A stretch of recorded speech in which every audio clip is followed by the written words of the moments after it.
22واں پارہ سورۃ الفاطر آیت نمبر 8 رکوع نمبر 14۔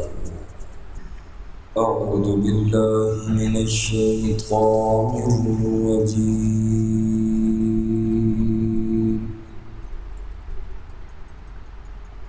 بسم اللہ الرحمن الرحیم۔ افمن زین له سوء عمله، افمن کیا پس وہ آدمی زین له مزین کر دیا گیا اس کے لیے سوء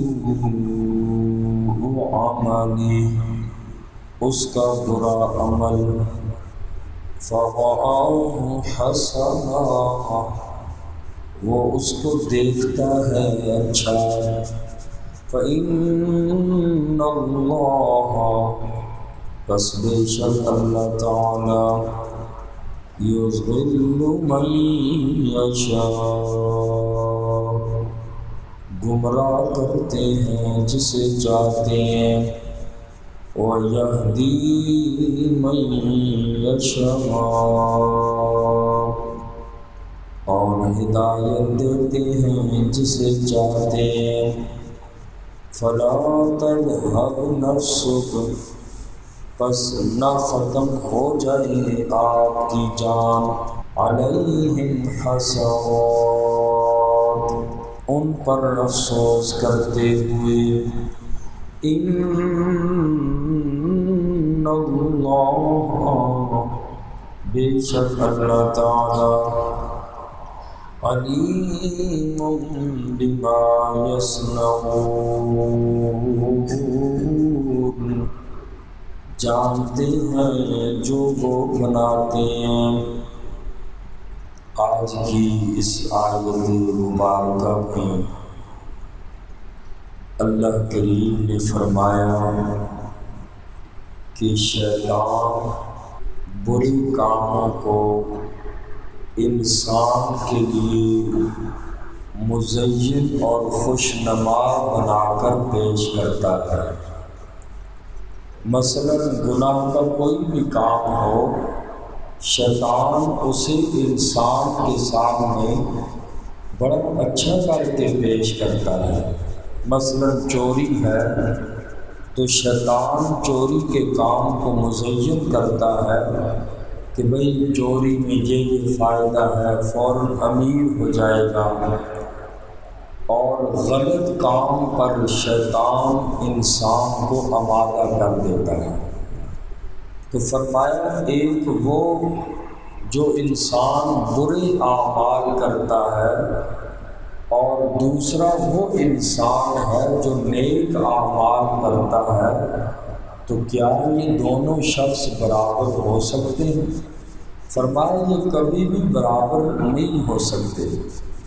یہ آدمی جس کے لیے شیطان اس کے اعمال مزین کر کے پیش کرتا ہے، تو آدمی دیکھتا ہے کہ گناہ اس کو اچھا لگتا ہے، تو اب یہ آدمی قرآن و سنت کے راستے کو چھوڑ کر رسم و رواج کو اچھا سمجھنے لگتا ہے، اور جس کی وجہ سے وہ انسان گمراہ ہو جاتا ہے۔ آگے فرمایا کہ فَإِنَّ اللَّهَ يُضِلُّ مَن يَشَاءُ بے شک اللہ جسے چاہتے ہیں ہدایت دیتے ہیں، اور جسے اللہ چاہتے ہیں گمراہ کرتے ہیں۔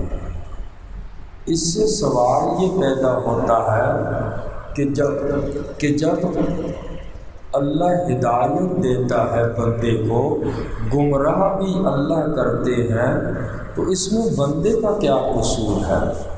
پھر تو بندے کو جہنم میں ڈالنا نہیں چاہیے، اس لیے کہ گمراہ تو اس کو اللہ نے کیا ہے، اس میں بندے کا کیا قصور ہوا؟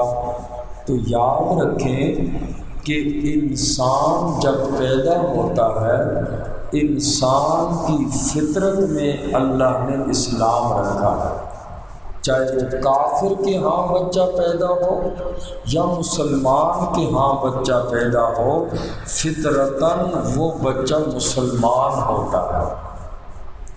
پیدائشی طور پر اللہ نہ کسی کو گمراہ کرتے ہیں اور نہ ہی کسی کو ہدایت پر مجبور کرتے ہیں۔ حدیث پاک میں نبی کریم صلی اللہ علیہ وسلم نے فرمایا، کل مولود یولد علی الفطرہ فأبواہ یعودانہ وینصرانہ ویمجسانہ۔ فرمایا کہ ہر پیدا ہونے والا بچہ وہ فطرت پر پیدا ہوتا ہے، اور فطرت سے مراد فطرت اسلام ہے۔ آگے غلطی والدین کی ہے، فَأَبَوَاهُ يُعَوِّدَانِهِ، والدین کوئی اس کو یہودی بنا دیتا ہے، کوئی نصرانی بنا دیتا ہے، او یمجسانہ، یا کوئی اس کو مجوسی بنا دیتے ہیں۔ تو بچہ فطرتاً چاہے وہ کافر کا ہو یا مسلمان کا، فطرتاً اس کے جو فطرت ہے وہ اسلام پر وہ پیدا ہوتا ہے۔ اسی لیے مفسرین نے لکھا کہ کافروں کے بچے جو ہیں وہ جہنم میں نہیں جائیں گے، اور چونکہ فطرتاً وہ مسلمان ہوتے ہیں، بالغ ہونے سے پہلے جو بچے فوت ہو جائیں وہ جہنم میں نہیں جائیں گے۔ مختلف اقوال ہیں، بہرحال وہ بچے بھی مسلمانوں کے یا غلام ہوں گے، جو ہوگا واللہ عالم، لیکن جہنم میں فرمایا نہیں جائیں گے، اسی لیے کہ وہ فطرت اسلام پر پیدا ہوتے ہیں۔ اور دوسری بات یہ ہے کہ اللہ کریم نے جب انسان کو پیدا کیا تو اللہ نے دنیا میں بندے کو اختیار دے دیا ہے، انسان مجبور بھی نہیں ہے۔ فمن شاء فلیؤمن ومن شاء فلیکفر، اللہ نے قرآن میں فرمایا جس کی مرضی ہے مسلمان ہو جائے، جس کی مرضی ہے کافر ہو جائے۔ میں اللہ کسی کو کسی پر مجبور نہیں کرتا، ایمان پر بھی اللہ مجبور نہیں کرتے، کفر پر بھی اللہ کسی کو مجبور نہیں کرتے۔ اللہ نے بندے کو اختیار دے دیا، فمن شاء فلیؤمن ومن شاء فلیکفر، چاہے تو مسلمان ہو جائے چاہے تو وہ بندہ کافر ہو۔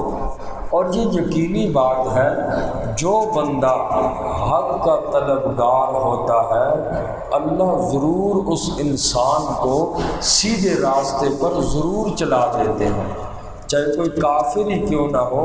کافر کے دل میں یہ بات ہے کہ جو حق اور سچ والا راستہ ہے میں چاہتا ہوں کہ اس پہ چلے۔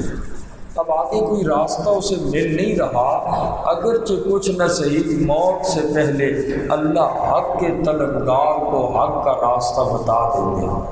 جو انسان طلب والا ہوتا ہے اللہ طالب کو کبھی محروم نہیں کرتے۔ قرآن میں فرمایا والذین جاہدوا فینا لنہدینہم سبلنا، جو لوگ ہمارے راستے میں کوشش کرتے ہیں، ہماری طرف آنے کی کوشش کرتے ہیں، ہم انہیں ضرور راستہ دکھا دیتے ہیں۔ اپنا راستہ فرمایا ہم اس بندے کو ضرور دکھاتے ہیں۔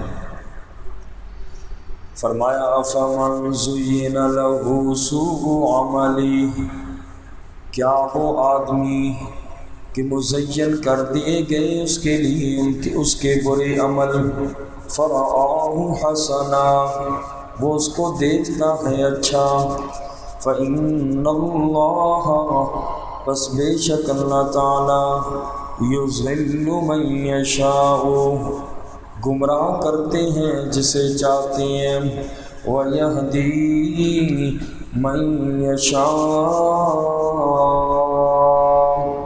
اور ہدایت دیتے ہیں جسے چاہتے ہیں۔ فلا تذہب نفسک، پس نہ ختم ہو جائے آپ کی جان، علیہم حسرات، ان پر افسوس کرتے ہوئے۔ یہاں اس آیت پاک کے آخری حصے میں رسول اللہ صلی اللہ علیہ وسلم کو تسلی دی گئی فرمایا کہ میرا پاک پیغمبر واضح آیات اور ہدایت آنے کے بعد اور آپ کی طرف سے پوری کوشش کے باوجود آپ لوگوں کو دعوت اور تبلیغ کا کام کر رہے ہیں، اس کے باوجود بھی اگر یہ لوگ رائے راست پر نہیں آتے تو آپ ان لوگوں پر زیادہ افسوس کا اظہار نہ کریں، اپنی جان کو ان کے پیچھے ختم نہ کریں۔